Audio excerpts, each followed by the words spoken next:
জাতিরা আজ এই যে ক্রান্তিকালের জন্য দায়ী ব্যক্তি কারা? দায়ী ব্যক্তি হচ্ছে এদেশের উচ্চশিক্ষিত সরকারি, বেসরকারি কর্মকর্তা, ব্যবসায়ী এরা।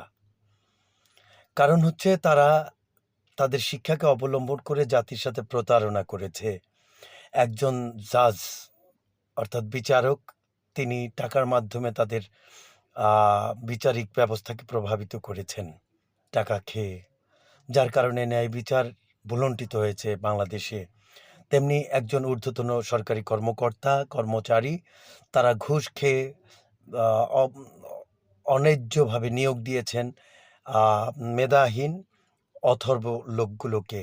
যার কারণে এই ঘুষের কারণে ওই যে ব্যক্তি নিয়োগকৃত ব্যক্তিও ঘুষ খাওয়া শুরু করেন। কারণ তিনি জানেন যে ঊর্ধ্বতন কর্মকর্তারা ঘুষখোর। এমনিভাবে এদেশের ব্যবসায়ীরা সিন্ডিকেট করে দ্রব্যমূল্য